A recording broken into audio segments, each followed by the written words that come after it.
Magandang araw mga ka-JSS, nandito pa rin po tayo sa Dubai at ngayon po ang makakasama niya si Ma'am Christine kung saan ang ginagawa niya ay nasa traveling tour business. Ma'am Christine, welcome sa Global Success Stories. Magandang umaga, Vic, and thank you so much sa pag-invite sa akin dito sa iyong programa. It's a pleasure, ma'am, for us. So, it's a pleasure to have you here. Thank you. So, can you tell us about your childhood, ma'am, please? Okay. So, I grew up from nothing. Mm-hmm. So, my parents, they had the business, but it failed, and it was not able to recover. And but nevertheless, yung experience na nakita namin sa parents namin, especially my mom, she's the first teacher for me in terms of business, right? Work ethics, work hard, and commit to what you promised to do to the customer. Yeah. So yun yung pinaka-first ko na lessons. Okay. And I've learned so much from there. And it's a very tough childhood because how do I say, I can be specific, like pag may nagre-rent kami ng house, and then when the landlord would come to us and collect the rent, Yeah. and we're not able to pay the rent. Wow. So That's sad. as a child, 10, 12 years old, it's really hard to see your parents struggling and stressed. And despite of that, they're able to give us a good childhood, no? Parang tinatago nila kung possible Okay. na hindi namin makita. But then, of course, we can see it. Okay. And even to the point we don't have electricity. Hirap, di ba? Ang gulo ko. So yun, yeah. So that's how the childhood. So I've experienced quite a lot of hardship with my sisters and with the family. All of us have experienced, but it grew us stronger. And kumbaga, we feel like we became stronger as a team, as a family. Yeah. So, how many siblings do you have? I have 3 siblings, all girls. Okay. Yes. And they're all here in Dubai na rin. Yes. So, okay, ang bilis, no? So, kung kayo'y, kumbaga para sa akin, anong unang trabaho? Nagkatrabaho pa ba kayo sa Pilipinas bago nag-Dubai or? Yes, yeah. So, because our parents were not able to send us to school, to college, I have to find a way to, compensate. Paano ko siya? Gagawin. How can I get, the education? Kasi Okay. hindi free yung education natin sa Philippines. So, I'm so grateful with my aunt, yung tita ko. She gave me an opportunity. She told me that you can come here, I can pay your tuition fee. And in exchange, I worked at her restaurant. Okay. So that's the second lessons that I've learned. I've learned how to manage business, yung real customer. Okay. And then in a little bit elevated na level. Na kasi dati karinderya lang. Okay. This is a fully restaurant. Ngayon naman parang food court siya. Okay. So we're able to, parang may transition lang learning ko. If you're going to look back, it's like it's connecting some dots Okay, that yeah. I was not able to see in the beginning. Wow. So, this is in, whereabouts is Sa it? Iloilo City. Okay. Oo, This is a shopping mall or? It's a Marymart Mall is a shopping mall. Okay. There's a food court, and on top parang City Hall, mga government offices. Yes. So, balikan natin yung nung bata ka, ano talaga pangarap mo? Well, I've started doing business when I was 10 years old. napakabata. Yeah, so since my parents were like really struggling hard, and I was trying to find a way na meron akong allowance during summer season. Nagbo-barbecue kami ng mga kapatid ko ng mga saging. So we have money to province save right? sa province, sa General Santos City. And then during school time, I would go to the groceries and buy some chips and snacks. I'll put it in my backpack. And then I go to school, and then I would tell my friends and my classmates, "Oh, I have snacks. You want to buy?" Wow. So it was really, I think that was the sales part that I've learned. Yeah. Yeah. Ang galing. I learned by doing. Oh, sa sales daw kasi pag gumaling ka sa sales, that's the heart of business eh. Opo. Pag maagang edad, 'di ba? Natuto kong magbenta. Kahit ano pa yung binibenta mo. Somehow naaaral mo yung convincing power, 'di ba? Yes. But then on the other hand, 'di ba yung flip, maaga kang nagkakaroon ng rejection din kasi minsan alokan mo, nag-offer, oy ayoko bumili. Correct. Pero sa atin yung rejection kasi pag bata, bilang bata, hindi masyado napapansin yung rejection eh. Parang wala lang, okay lang kung hindi ka nabilhan eh. O tumanggi kang bilhin yung tinda ko eh. Diba? Totoo. Kasi, pero pagka nagkakaedad ka, tapos na-reject ka, parang nagkakaroon ka ng ibang interpretasyon. 'Di ba? Totoo. So sa bata wala masyado, pero ang importante, oy, binili ko to ng ganito, bibenta ko ng ganito, oy, kumita ako, may pambaon na ako. Exactly. Totoo. Sana maging there's something to be learned sa mga Absolutely. bata. Galing. Oo. Oo. So nakapag-trabaho kayo sa restaurant and times this is a proper setup. So, ano yung sumunod na trabaho after this one? So after that, so nag-graduate na ako. Nagtrabaho ko sa food court and then cashier. So marami akong role Dami sa tita ko. Tapos I also help her sa events niya kasi yung dinagyang meron silang events and we have to do catering. Okay. So marami siyang, I'm wearing a lot of hats. Okay. Oo, tapos gumawa pa kami ng mga dessert. Kami din yun. Okay. So parang halo-halo na. So, ang dami niyang negosyo. Ang dami niyang, same negosyo food din. Pero since limited yung resources, ang dami kong role na fill in. Okay. Oo. And then, initially, of course, it's difficult to manage kasi nag-aaral and then nagtatrabaho. And then, she's quite strict in a good way naman din. Okay. So, but then, at least nag-graduate ako and it's really good. So, nung nag-graduate na ako, I decided na umuwing Jensen. Okay. Pero pag uwi kong Jensen, very limited yung opportunities. Maybe very typically, of course, which is, I know now because businessman na ako, is woman. Yeah. When you hire someone, it's about trust. It's about networks. Of course. Networks. If you know someone, and you trust.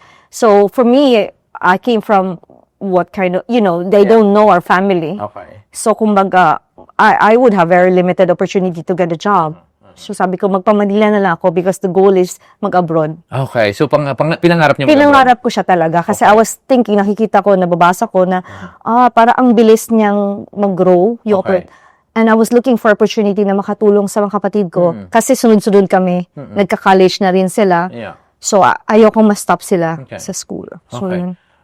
Nung nangangarap ka bilang bata na gusto mong abroad, may specific country na gusto kang puntahan? Or Wala naman kasi anywhere na lang? wala Basta abroad? kasi internet noon, 'di ba? So parang at that time, may internet bundle, wala tayong wifi at that time or internet kami. So I can't remember. Basta sinabi ko, basta mag-abroad ako. Basta makalabas lang ako ng Pilipinas, so okay ako kahit saan. Oo, kahit saan. Okay. And then, nung pumunta na ako Manila, sabi ko, Manila ako kasi marami opportunity doon. Then I would understand saan yun dapat, saan yun hindi. So, ang daming opportunity like Kuwait, Bahrain, mga ganun. Pero every time, kasi ako, risk taker ako, pero nag-iisip ako na, baka ma-rape ako dyan. Or, alam mo yung masyado akong nag-iisip na, pupunta ako, tapos hindi ko kilala yung mga tao. So, I was little bit choosy. Okay. So, when I decided, sabi ko, okay, nag-research na lang din ako about Dubai, and it was in the movie, and sabi ko, ba't hindi Dubai? Kasi open yung opportunity, and then maybe I can find a job. Okay. And if I can't, then I go home. I'll take the risk. Okay. Parang ganun. Okay. So, nung nasa Manila ka na, at umaasa ka na makahanap ka na ng opportunity nga, so, bukas ka rin sa trabaho habang wala pa yung Dubai opportunity. Yes, opo. Naghanap ako ng work kasi hindi naman ako masusustain ng sarili ko. I have to pay my rent, I have to do everything, ng mga processing. So, naghanap ako ng work. Okay. So, it took time, about 3 years. I've worked in DHL. I was lucky to be hired sa DHL Dances. It's a freight forwarding company. So, and German, din siya, conglomerate. So, it opened opportunity for me to, interact with foreigners. Okay. Mga German nationality. Ano trabaho mo dito na? I was executive assistant sa vice president ng account Wow. So, finance. close to the, Close to the ako bosses. sa boss. Yes. So my boss also became my mentor. Oh, wow. Yeah, so I tried to talk to him na if you're free, maybe I could be your mentee. Okay. So maybe at that point I was really hungry for knowledge. Okay. I wasn't really about salary or Yeah. I was more on I need to learn To something. learn something. Kahit free, Absolutely. I would go for it. Kahit wala akong salary, basta I would learn something. Gandang mindset. 'Di ba? So, okay. So, experience. Kauna-unahang trabaho mo na proper na hindi na sa tita mo. 'Di ba? Kasi sa tita mo, nagsumweldo ba sa tita doon sa restaurant? Or just exchange of studying, 'di ba? Exchange yung of sagot. studying. Oo. Yeah, walang sweldo. Walang sweldo. Yeah. So, this is the first Yeah, proper no, salary. Oo. Unang sweldo, magkano? I think it was 7,000 pesos. Okay. And then after 1 month, he said that yung boss ko sabi, I really like your job. Ako yung pinakamaaga. I come at 7 a.m. Filipino tong... Filipino siya, Filipino, Sir Jerry. I come early and then I try to help sa ibang department kasi accountancy profession ako. Oh, I see. So, gumraduate ka sa Jensen. Sa Manila ka gumraduate? Sa Iloilo, Okay. sa university where my tita is. Oh, I see. San Agustin. So when I graduated in the university, So I got the job. Okay. I went to Manila and then I Exactly, got the job your profession. as not as a executive secretary muna, assistant nung then- vice president ng Okay. finance. Okay. So, although yung department is finance and accounting, Mm-hmm. my role is not really related to that. Kumbaga, I'm assisting him, pero hindi ako gumagawa ng presentation, just making his life easier. Gagawa ng mga booking ng calendar, mga meetings, mga okay. ganun. It's like Parang a PA, right? gatekeeper o PA, yes, Yeah. yes, PA ng VP. Okay. So, parang for me, pag naboboard ako, wala masyadong ginagawa, can you give me something to do? No need to increase my salary or Yeah, yeah. ano, i-assign mo ako dyan kung anong matutulong ko. Just for you to, ang intention mo learn. matuto ka. Opo, tuloy Galing. talaga. Okay. Napakasipag mag-aral. No? Tapos na mag-eskwela, gusto pa rin matuto. So anyway, so dun sa trabaho mo, ilang taong nagtrabaho ka dito sa kanila? I was working, I think, 2 years. 2 years. Oo. Dun sa 2 years mo, kasi unang first job di ba? Ano yung masasabing, kumbaga, 2 years experience job, ano yung masasabing part na, kumbaga, naging parte ng success mo ngayon? Well, I think, being in the finance and accounting, I've learned how to budget. Okay. So, nakita ko sa boss ko na, this is the budget, ito yung cash flow, yung mga ganun. Okay.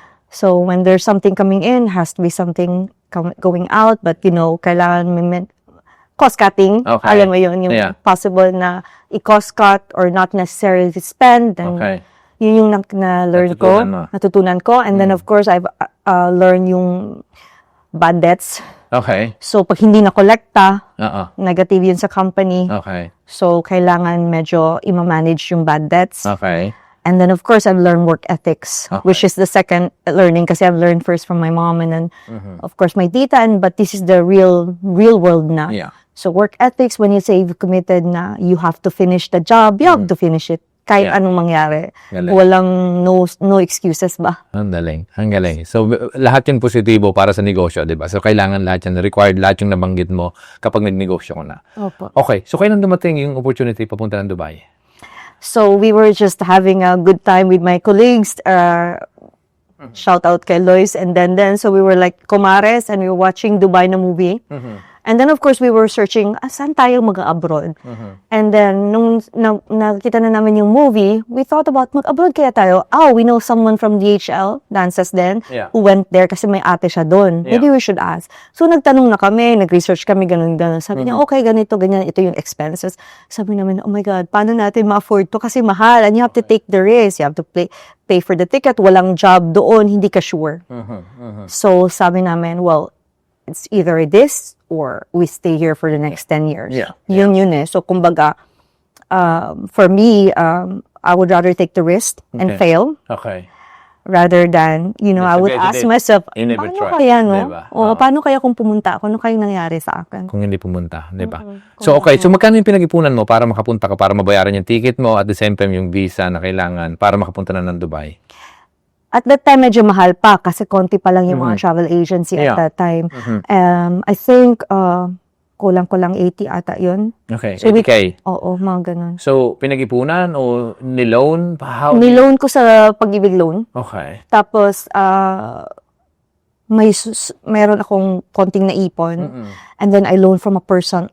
Okay. From a Para person. pagsamasamahin yung Para fund na yun. nagsama-sama ko, oo. Okay. Sa baon na sana makahanap ng Sana magandang makahanap, trabaho. oo.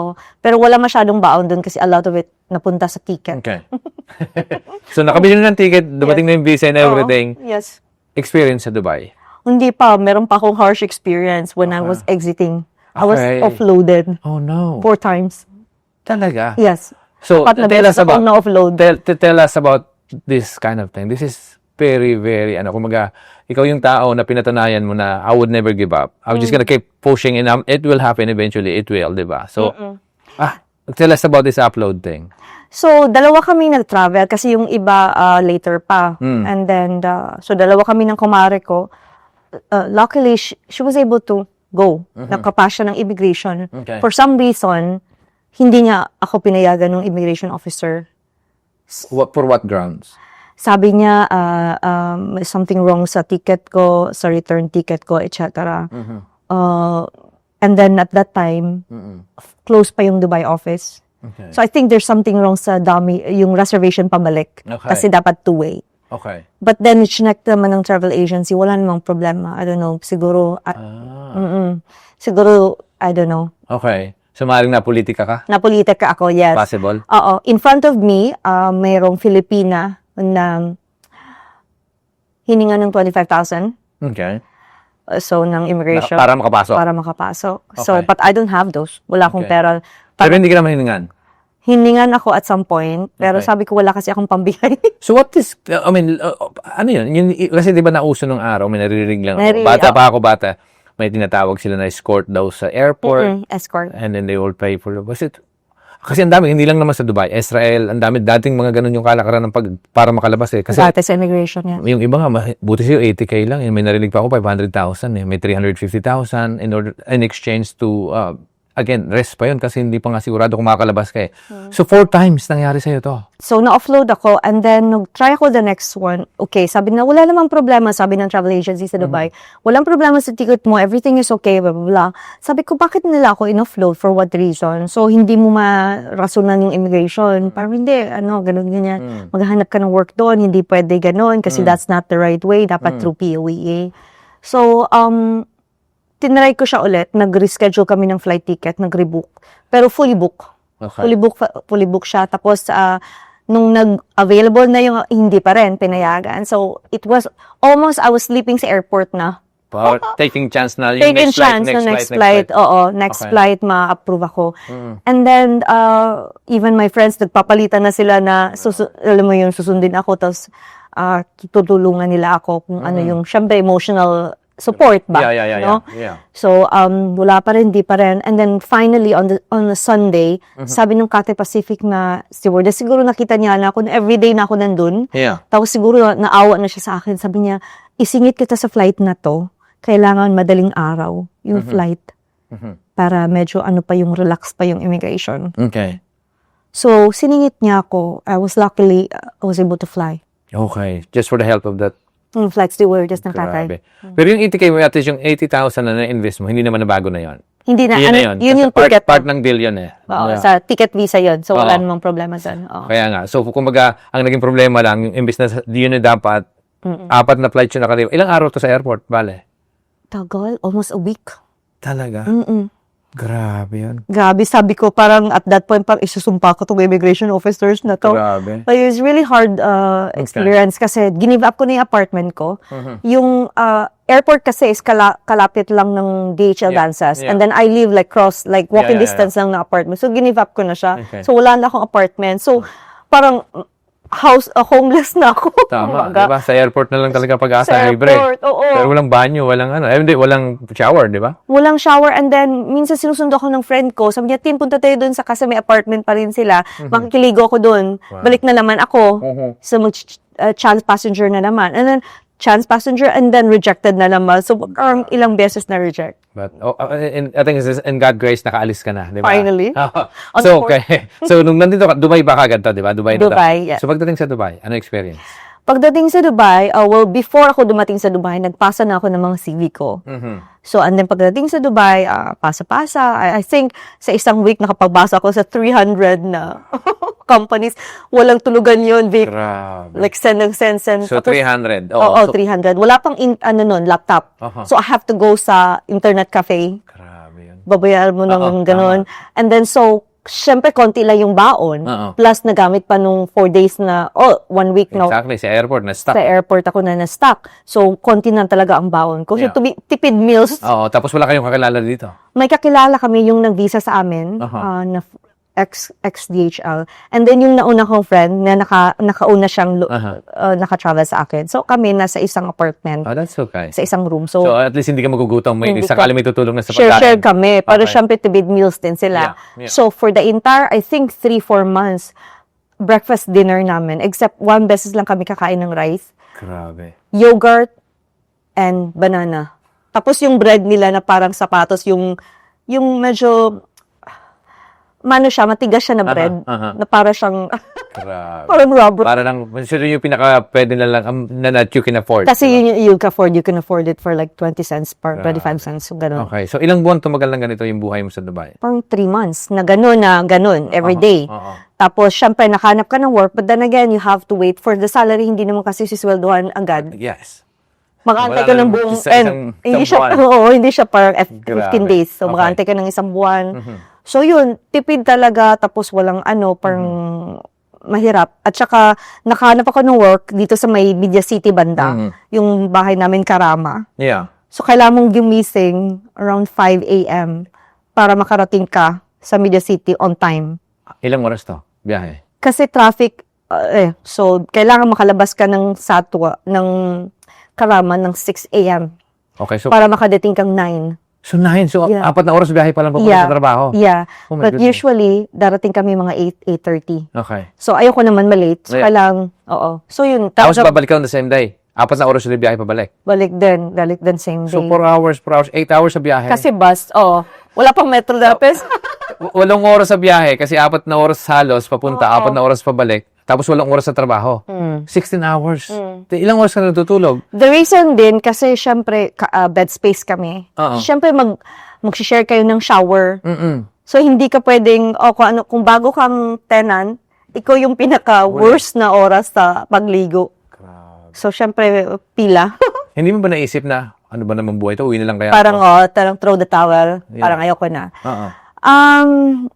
Kasi, how do I say? Nag-focus ako sa bigger picture eh. Okay. Sabi ko, mahirap. Everything is difficult. Yeah.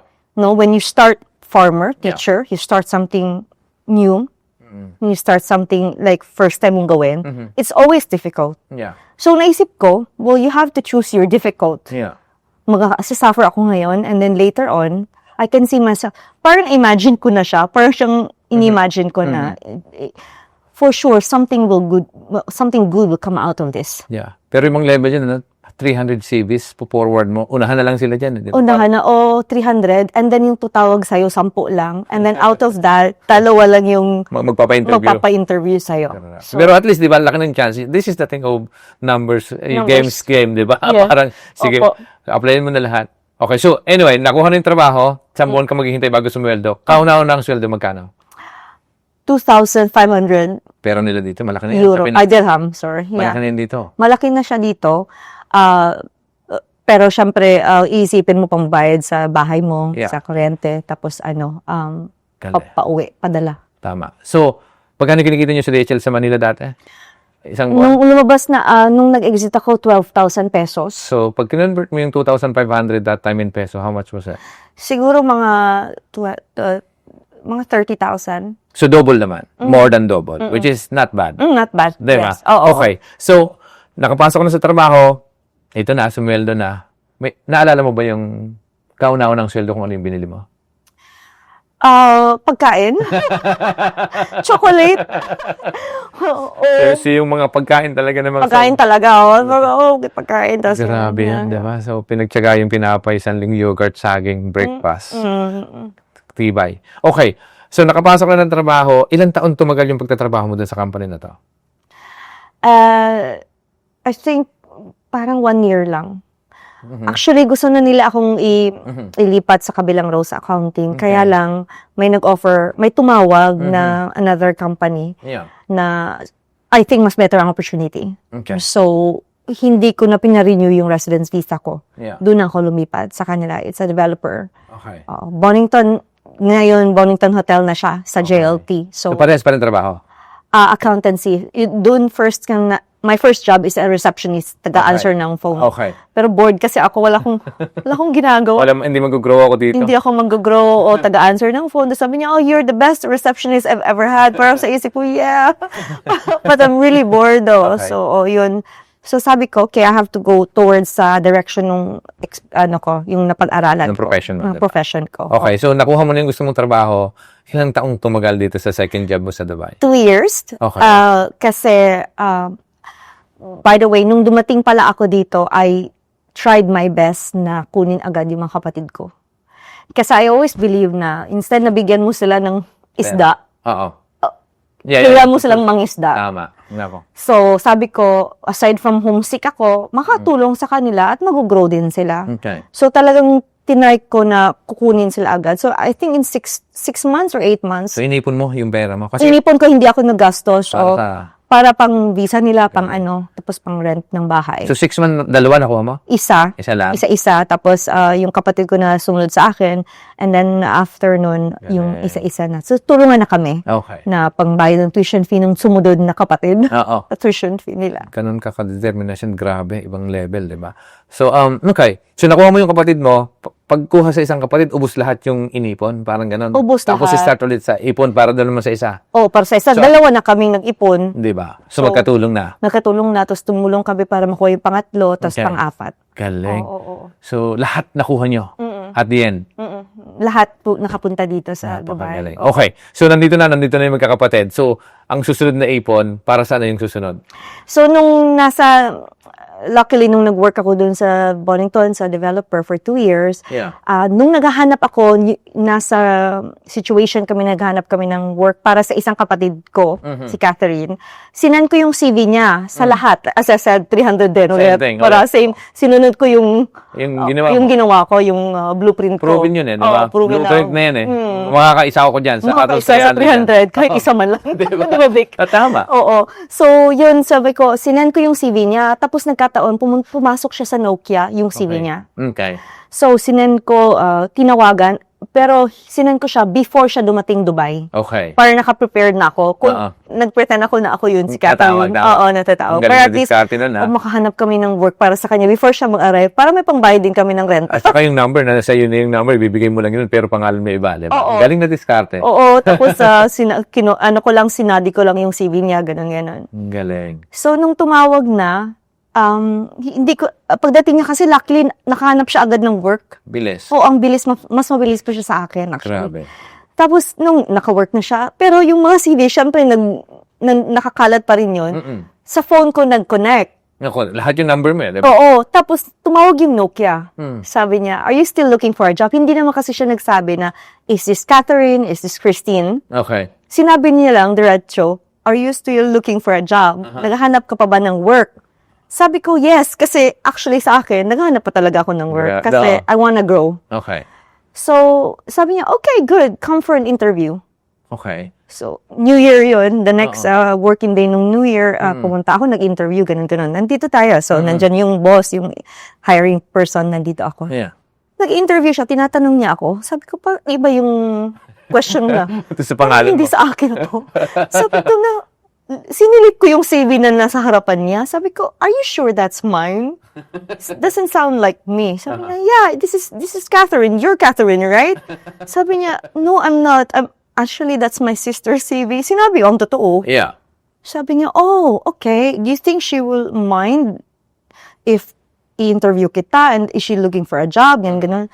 Sabi ko, actually, she has a job na. And then, so, binigay ko yung CV ko kasi may bit-bit din akong CV. Okay. So, doon na, in-interview na ako. Galing. Tapos, after nung interview, inofera niya ako right there and then, Pwede you know, pala mag-submit ng mas maraming CV. Yun pala yung benefit nun, may number. At saka pwede rin palang ibang number na ibang pangalan. Tapos di ba? Kasi kung nagkataon na tinawagan niya tapos binanggit niya yung pangalan, mapi-filtered ka agad. Oo. Kasi sabihin, may trabaho na ako eh. Kung tinanong niya yung pangalan based on the CV. Opo. Pero hindi eh, Hindi di ba? niya. But then ikaw naman pumunta, akala mo din sa CV mo baka nung sinabi mo 3 months ago, baka yun pa yun eh. Oo, exactly. Di ba? Oo. But, di ba? But then, at least honest ka pa rin, di ba? Oo, sinabi ko kasi baka alam mo yun, parang ma-disappoint sila na, okay, hindi pala ikaw. Ano Di na, ba? I think it's Kasi number mo important. yun eh, at the end of the day. Okay, so ano nangyari? Lumipat ka? No, before I accept, sabi ko, sabi ko, napakabilis naman. Before I would accept, tatawagan ko muna yung kapatid ko if it's okay with her. Na acceptin ko. Baka Okay. gusto niyang i-take yung role. Okay. So, tinanong ko siya. Sabi niya, okay, go. So, yun na. Go na ako. I've accepted the job. And it was really good. Nokia is one of the best employer, I think, na Oo, kasi For me. boom din sila na. Diba? oo. Pag gumanon din, boom din eh. Boom sila. But kami kasi networks kami. So, yung Nokia and Siemens network, yung mga towers, yung Yeah. pinoprovide namin, hindi yung mobile phone. Okay. So, Yun, anong nangyari doon? Pagka ganun pala, nung nawala yung Nokia phones, so hindi naman, continue yung business ng tower, o yung mga hanggang ngayon ba, Yeah. tumatakbo yung business na yan? Sila yung nagpo-provide ng mga satellite So that's not too bad. phone. Akala ko naman yung phone yun. So, Phone is different. Tayo kasi, consumer tayo, hindi natin nakikita yung other business nila. Yeah. Ako nga, hindi ko rin alam na, akala ko Nokia phones lang. Ako din. Parang ako ngayon, okay, that's great. So, dire-diretso yun hanggang sa nag-business ka na? O ano yung No, transition? I've actually met my husband there kasi Finnish siya. Okay. So, Finnish company yung Nokia. Okay, tama. And then, so yung na-experience ko makihalubilo sa iba-ibang nationality. So, it takes a lot of patience and a lot of, kumbaga, perseverance and discipline din. Kasi iba-iba yung temperament, iba-iba yung way of working. Grabe. Oo. So, but yung role kasi namin is, dinideploy namin yung ERP na system sa buong Middle East. Okay. So, yung work ko doon, visa, nag-a-assist ako for visa processing, Okay. inbound and outbound ng country, travel arrangement. Okay. So, doon na yung lumabas yung travel agency na Nag-side hustle ka na. So, naging side hustle ka agad yun? Habang nagtatrabaho ka, binuksan mo na? hindi ako nag-open ng business noon. O inaral mo lang? Inaral ko lang. Yung tungkol sa business na yan? At that point, hindi ko pa inisip na magbe-business ako. Kasi sabi ko, hindi ko alam kung paano, how difficult it is to set up a company dito sa Dubai. Okay. So, nag-work lang ako as normal. Okay. Nag-aral lang ako, inaral ko lang yung mga visa processing, ano yung mga risk, mga ganun. Yeah. And then, nung nag-end na yung, at that point then, during that time na nag-work ako sa Nokia for 5 years, na-meet yung husband ko, and then after we met, after 2 years, we got married, ganun. Tapos, may bata, nag-anak ako ng first baby ko, and then at that time, patapos na yung project. So, tapos na yung contract ko. Okay. So, sabi ko, either I'll renew my contract or I'll, rest muna. For at least kahit 3 buwan or something ganun. Kasi Ano pinili mo? At the end? At the end, sabi ko, nag-isip ako ng that time, 3 months is too long, no? Pag sanay kang mag-work. Yeah, tama. Alam mo yung sanay ka sa hirap. Naboboard ako dito. So, yun, sabi ko, okay, mag-set up ako ng business. So, inaral ko paano mag-set up ng company. Okay. So, kasi alam mo na yung, kumaga yung trabaho mismo, Yung kung core. paano tumatakbo, and everything. So, lahat ng, yun yung maganda, di ba? Kapag interesado ka, tapos alam mo na, tapos libre mo pa natutunan, habang nagtatrabaho ka, madali na yung transition papunta doon kasi alam mo na talaga yun inside and out, di ba? Opo, oo. Okay, so, nung alam mo na, kailan mo naisip na, oy, kaya ko nang, siguro, itatayo ko to, pero hindi ba muna ako alis? So, kasi service company siya, service industry. So, kung service kasi, it's way better kung product-based. Yeah. Kasi services, time mo lang. Tama. Effort mo, mag-research ka, etc. So, wala kang inventory na bibilhin. Correct. Computer lang, Oo, tapos so you can actually side hustle yan immediately muna. side hustle muna, tapos Oo. maghanap habang nag-work. Okay. And then, habang nag-maternity leave ako, nagtitry na ako. Tinest ko na yung market na ano kayang gagawin ko dito. Paano ko siya babibenta. Okay. So, yun. So, inisip ko na I would have started na kung ano yung experience ko na na-offload ako, malamang marami din naka-experience doon. Okay. So, nag-provide ako ng services ng ganun, tapos may orientation akong binigay, may checklist, naka-template na anong gagawin nila, ano yung, paano sila sasagot, anong sa immigration, tapos Okay. ano ang dapat nilang gawin as preparation dito. So, kung bagay nangyari sa'yo, i-use it as an opportunity.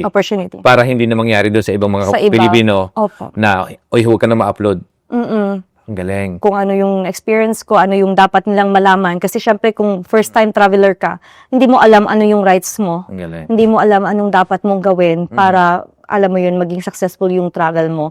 At pagdating dito, hindi mo rin alam, feeling mo lang, okay, kaya ko yan. Pero dapat kasi prepared din. Okay. Sa weather, ang init. Diba? Lalo Tapos, na pag summer, ano? Oo, sa mga, Arabic, minsan na-often ako pag sinabing, wait. Alam mo yun, Vic? Sa kanila yun, hindi yun offensive. Pero sa atin, pag sinabing wait, parang, tingin mo sa akin tanga? Parang ganun, diba? Yeah. Wait, ganun-ganun pa. Tapos, pero sa kanila, culture, so you have to, kailangan maintindihan yung cultural gap, yung pag-intindi, yung basang buhok tayo pag lumabas ng bahay office, basa pa yung buhok natin. Sa kanila, it's quite offensive. Iba yung meaning nun.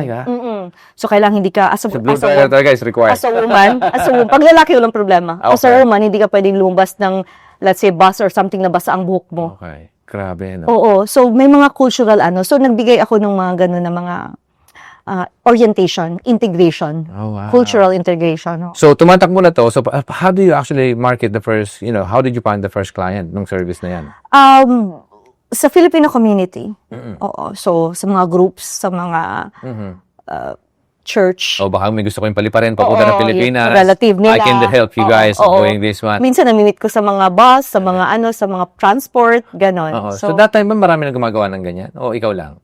At that time, meron, pero wala silang pakialam sa orientation. So, may gap sa market. Okay. Okay lang sa kanila ma-offload. Sa akin kasi parang, I make it as a goal. I make it as a goal na hindi masayang yung pera ng tao. No, kailangan aware siya. At alam ko na kung wala siya mahanap na work dito or magiging, how do I say, risk sa kanya na pumunta. Wala siyang education, walang understanding kung ano yung, alam mo yun, yung work na gagawin. Walang enough money, so, mas malaki yung chance na magiging,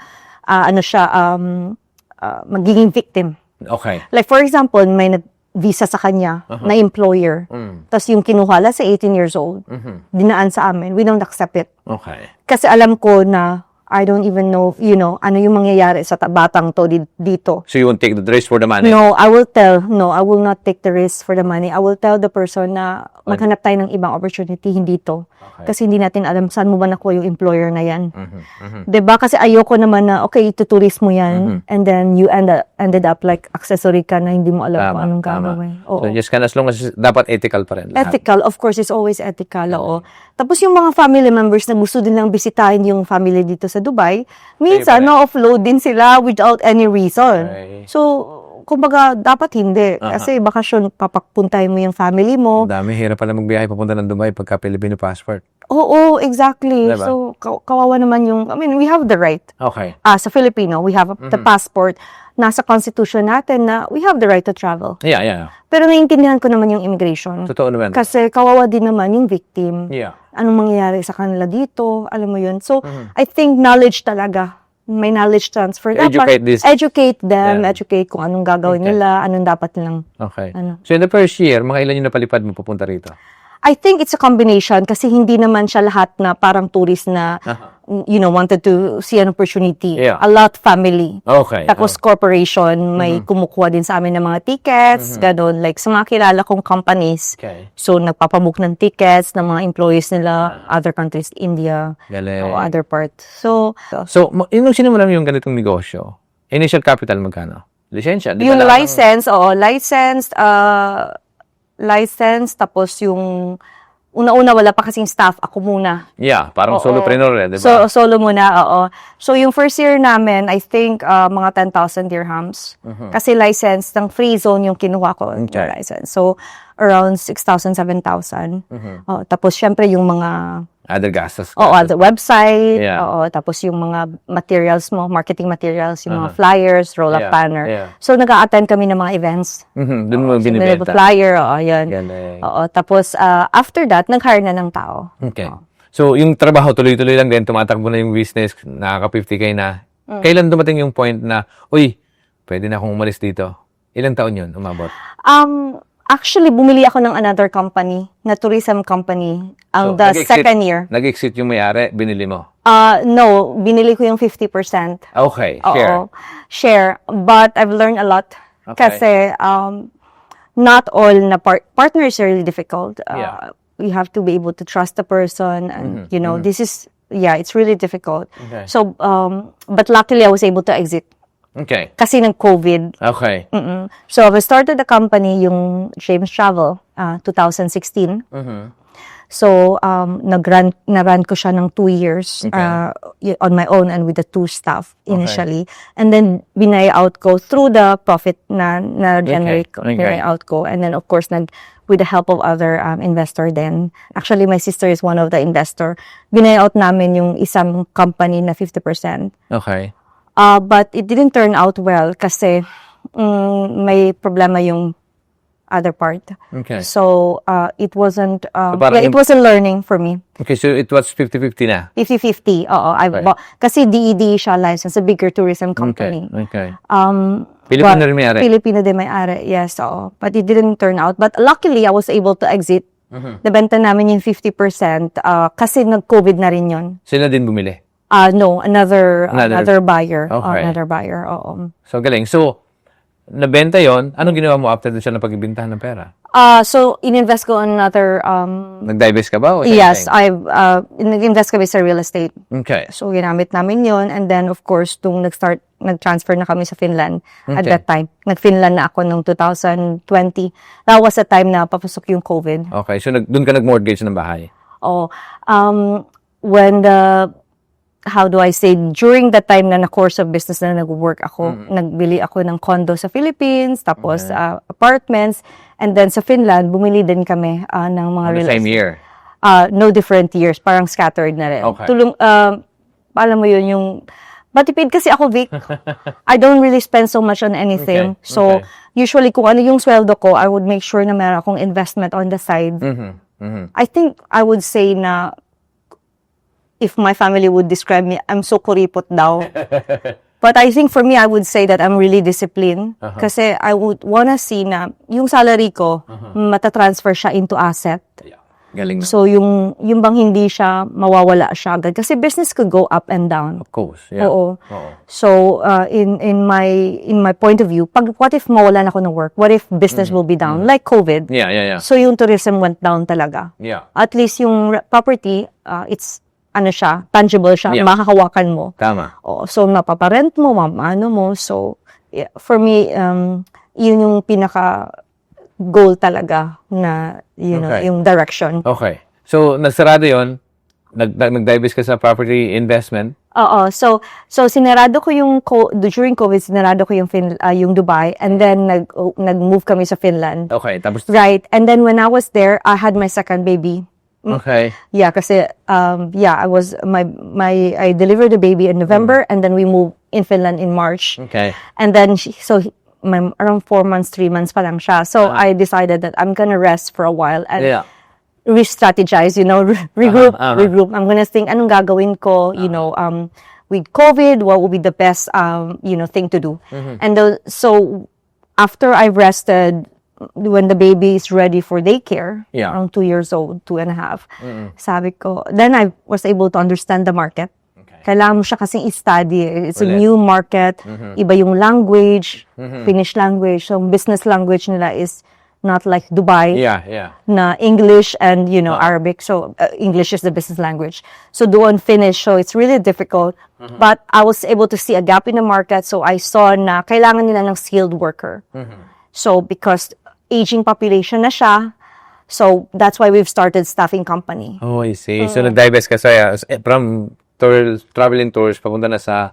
Staffing company. Okay. Yes. So, dun sa Finland naman, we provide resources sa, let's say, yacht company, sa elderly care, nurses, carpenters, welders, ganun. So, pero ito hindi na, Pilipino pa rin community tinutulungan mo? Or... Filipino community. Pa rin? Yes, Filipino community ang hinar naman. But not all Filipinos hinar. For example, may mga skill set tayo na, it's real Filipinos. Like nurses are Filipinos. Okay. Pero carpenters are usually from Indians, are very good with it. Okay. IT naman is more. Pero Indians. lahat yon hindi ka nakapokus sa isang sector. So, you kind of, pwede kahit lahat. Oo, Yung staffing agency mo, different. Yes, Okay. different sector siya. Galing. And then we also do forestry. Forestry naman is yung mag-cut ng mga trees kasi Finland is like, it has like 180, big forest. Yeah. Oh, huge. So yun, forestry, mga berry pickers, mga ganun. So, So, ilang tao na inibigyan nyo ng trabaho? staff nga. I think from the time na nag-open kami, which is 2022, Yeah. about 200. Nice. Oo. Galing. So, ilan dito yung Pilipino? 80% Filipino. Galing. Oo. Okay. So, yung nangyari din sa Dubai, paano bumalik yung business opportunity sa Dubai? So when tapos na yung COVID, 2023, inopen ko ulit siya. Okay. Kasi relax na, everything's back to normal. Oh, So inopen ko siya ulit. Dito nag-office kami sa may Same brand? yes, same brands, James Travel and Tours. Okay. So yung James, parang we started the same. everything's the same in terms. Of course, I rehire So parang nung sinarado mo siya, dormant lang? dormant lang siya. Okay. Though, kinose ko lang yung license and then I open it again with the same name. So pwede yon. Pwede yun. Okay, Yes, ang yes. galing. So kumusta ngayon? So far, it's good. It's good. Mostly ng clients namin is tourism. Pumunta sila, family. Okay. Gustong bisitahin yung family from Aha. from Philippines to here, or corporate account. We have a lot of corporate account like sales team, like incentive travels. Okay. Oo. Ang galing. So more on Dubai, ano lang to? Or worldwide na? We are focused on Dubai, inbound Dubai. Okay. Oo. Wala pa kaming Finland. We're thinking for outbound Finland. Okay. But at the moment, inbound Dubai lahat. So from Finland also to Dubai. To Dubai. Oo, Philippines to Dubai. Ganun. So worldwide na yan. So kung may Pilipino nasa Amerika, pwede rin magpunta Yes, sa Dubai? yes. Kunya sa America siya, sa Canada siya, they can come to Dubai using our help. Oo. We process the visa, we also provide the tours. Okay. Mga Filipino din yung mga tour guide namin. Okay. So pag mga Philippine passport ka, 'di ba? Nasa ibang bansa ka, they need visa to go to Dubai? Yes, yes. If you're holding a Philippine passport, Yeah. you need a tourist visa to enter. So yun yung Dubai. mga sinusolusyon yung Yes, problema. we solve it. We process the visa online. It takes 1 day to process the visa. Mabilis siya. Galing. And it only needs a passport and photo lang. Okay. And then, of course, we take care of the hotel and flight tickets Oo. naman. So kasi pag American, Filipino converted ka na sa American passport, okay na. Kasi Yes, pag American passport ka, on arrival yung visa mo, or European passport, Oo. you can enter the country on arrival. Okay. So, no need visa na. yeah, parang kasi kami, 'di ba? UK passport ka. UK passport, yes. wala hindi na kailangan. Wala ka ng visa. Yes, Galing. yes. So this is privilege, 'di ba? It's a privilege, yes. Galing. So anyway, so in the next 5 years time, where do you see in terms of, the traveling tour business? Well, I'm really the travel and tour business. I wanted to focus more on to be the leading tour operator ng Dubai. Galing. Someone na who really understand the needs ng mga traveler. Kasi syempre, for example, if you're a family, you want to come to Dubai, you want to be Yeah. vacation, ang dami mong needs. For example, you have kids. So we anticipate those needs that we have to make sure na may mga car seats sila when they arrive. Yeah. We have to make sure na yung elderly, we have the ramp Yeah. that could actually used for the wheelchair. So yung mga we anticipate those needs. So for me, I wanted to be the leading tour operator na Dubai, na Philippine managed, So, Philippine owned. Galing. So parang, at saka smooth, parang ang daming di ba? Parang minsan wala namang pakialam yung iba. Pag nabisahan mo na, nabeta na, yung hindi ka mukha yung sa'yo, ayaw mong ma-upload yan, ayaw mong pagdating dito, yung problema sa wheelchair, kung naka-wheelchair ka. There's simple things pag di ba? Parang minsan hassle sa traveler yun. Yes, because they could always book it directly, Tama. Vic. Yeah. With online now, with AI, Yeah. they can book directly on their own. Okay, I yeah. think the visa is the only thing that they cannot. But otherwise, everything, That's the personal touch. personal touch dapat talaga. Galing. Tapos mababango yung cars namin. Ang galing. Oo. So yung core ng business mo ngayon is more on 80% o 100% Filipinos. No. For tourism, marami kaming clients na actually different nationality. Okay. Oo. So majority is But majority is Filipinos. Okay. So let's say 70% ng tour na pumapasok is Filipinos. But we also have different nationalities like Indian, minsan Vietnamese, Okay. also Malaysian. So Okay, saan ang galing yung pinakamaraming client nyo sa ngayon so far? at the moment, may Philippines. Kasi may B2B kami doon sa mga travel agency. Galing. Oo. Nung nagpunta ka, nung nag-stop ka mag-work, that was just, it's not even long time ago, not even 10 years, right? I came here 2006. Okay, so Yes, that's, okay, yes. so it's 20 years. Yes, 20 years. Almost. And then we stopped, of course, there was a COVID, so that we stopped like 4 years. 2092. Yeah. Sulit na. Di ba? Yes, Ang galing. Ang grabe. Okay, kung meron kang mga advice sa mga kababayan natin na maaring pagod na, di ba? Being isang OFW. Kasi ang hirap mo, intindi mo eh. Ikaw nga eh. Yeah. 3 months eh. Yogurt saging. Di ba? Tas tinapay. Di ba? Di ba kasi marami din pinagdadaanan yung mga kababayan natin na pagod na, di ba? Kung ano man yung sitwasyon nila ngayon. So, ang mapapayo ko lang sa mga kababayan natin na OFW na yung feeling mo pagod ka na at wala ka ng energy na ilalaban pa kinabukasan, all you need to do is sleep muna. Itulog mo muna siya. Don't make a decision pag pagod ka. Rest and sleep and eat something good. You have to feel good first before ka mag-design. So, pahinga muna And then, after nakapagtulog ka na, fresh na yung mind mo.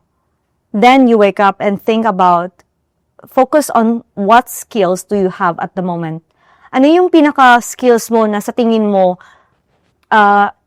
yun yung strength mo. What is your strength? So, pag nalaman mo na yung strength mo, focus on that, understand your skill set, develop it, master it. Yung feeling na master mo siya na kahit pikit yung mata, yung Bisaya. Okay, that's okay. Kahit nakapikit yung mata mo, alam mo na yung back and forth, pasikot-sikot, everything. Master mo siya. Kasi walang ibang makakagawa kundi ikaw. Tama. So, as an OFW, turn into entrepreneur, do that. Kasi importante yung skills. Never be tired of learning. Dapat continuous yung learning natin. Kumbaga, lifelong learning nga eh. No, all the time, be hungry for learning, improve your skills, and leverage it.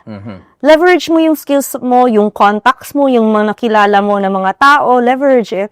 And most important thing is discipline and perseverance. Never give up. Discipline, because sometimes it's easy na mangarap. It's easy na, I want to be a millionaire. Yeah. It's very easy. But then, to arrive there, to reach there, to figure out ano yung dapat mong gawin para maging millionaire ka, Tama. anong effort and sacrifice and discipline, you have to really change yourself. You need to evolve into something higher than kung anong meron ka ngayon to be able to reach to that goal. And yun yung first ko na message. Another message would be, as an OFW, kasi ang uso sa atin, papadala sa Pinas, halos lahat na ipadala. Wala nang natira. And when we go home, after 20 years of working, wala tayong invest, wala tayong nabiling investment ipon, ang health natin is depleting. It's sad, right? But I think the thing is that siguro masyado tayong masyadong mong binigay lahat. So, ang payo ko sa mga ka-OFW ko is you need to love yourself. You can only give what you have. So, magtira ka sa sarili mo. Hindi pwedeng lahat ibibigay mo doon. Yeah. Magtira ka, mag-invest ka, matuto ka. Kasi sa panahon ngayon, with AI, with internet, pwede mo na matutunan kahit anong gusto mong matutunan. So, instead na gamitin mo yung oras mo sa ibang bagay, gamitin mo para matuto, para magamit mo yung time na yon, ma-leverage mo yung time na makapag-side hustle ka, ma-master mo yung skills mo, at makapag-start ka ng business while working. Galing. So, yun lang po. Galing. Sobrang galing. Lahat napakalaman ng sinabi niyo. At alam ko, di ba? Kasi lahat ng sinabi mo, lahat, yun eh. Kumbaga, pointers yun eh. Nating, mga OFW, di ba? Yung iba kasi natatakot lang magnegosyo kasi hindi sigurado. Ngayon, pag inaral mo yung isang bagay at alam mo na master mo na yan, the chances of success is malaki kapag alam mo na eh. Di ba? Tapos ang kasunod na lang doon, courage na eh. Kapag alam mo na siya. Di ba? Exactly. Ang galing nun. Courage Sobra. talaga. Before ko pala, nakalimutan ko, Vic. Yeah. When I started a company in Finland, which is FinCare, Yeah. Staffing company, I also experienced difficulty doon, especially wala masyadong Filipino community. Yeah. But then, a year after, we've launched the Philippine Business Club to empower entrepreneurship, to empower Filipino entrepreneurs Okay. in Finland. Okay. Kasi I know, nasa European culture, minsan, a lot of us, skills like cleaning or, different kind of role, we also could have an opportunity to set up a company. Okay. So that it's the reason bakit finound ko yung Philippine Business Club in Finland Galing. to help Filipino entrepreneurs na matuto. Okay. So it's a non-profit organization to help others as well, Filipino This is mainly for Filipino community in Finland. Filipino community in Finland. Galing. Yes. Okay. Napakabuti ng galing. Salamat. Kasi siyempre pag kami mga gumagawa ka ng ganyang kabutihan para sa ating kapwa Pilipino, sarap lang eh. Yun na yung pinaka masasabi mo, at least may ginagawa akong mabuti apart from obviously give din silang trabaho. Yes. 'Di ba? Kasi minsan yung iba nagsisimula, 'di ba? Kailangan ng ng guidance kasi Ng ikaw guidance. ang dami mo nang alam eh. Kasi nandoon ka na sa guwaprobe na yung mga ginawa mong business at saka yung mga natutunan mo rin doon sa mga nag-mentor sa'yo, pwede mong ipasa lang para mentor din sila, para maging guide ka rin nila. Yeah. Galing. Giving it forward or passing it forward. Okay. Kasi ako na... Fast track lang para kung ano man yung mga mistakes na mga pinagdaanan mo na alam na hindi na dumaan sa kanila. Correct. Hindi na lang ma-experience yung mga rookie mistakes. When I set up the company in Finland, considering a Finnish language, ang daming regulations, totally different sa UAE na regulations. So, setting up a business there is very bureaucratic kasi ang daming documentation na ipa-file, hindi tulad sa UAE na very simple lang. Okay. So Finland, because there's taxation, different things. So it's really difficult. I made quite a lot of mistake, but of course it's a learning for me, and I don't want them na madaanan la because it's an expensive mistakes din. Yeah. So with Philippine Business Club, natutulungan namin silang i-avoid yung rookie mistake. And then of course we help them na support them to also see kung ano yung possible funding. Yeah.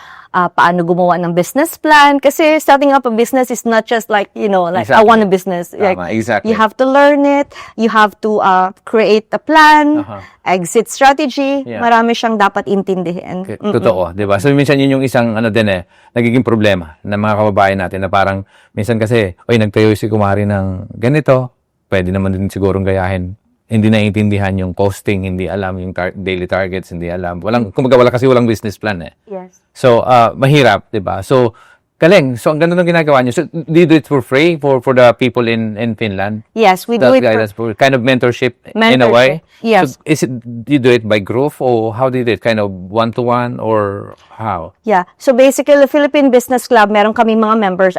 We've launched it last year lang, 2024. Yeah. So 1 year pa lang kami at the moment we have 50 members. So if you as the Philippine Business Club, we organize workshop, trainings, sometimes funded by the government, sometimes we raise our own fund Kasi walang membership fee. meron very minimal 50 euros a year.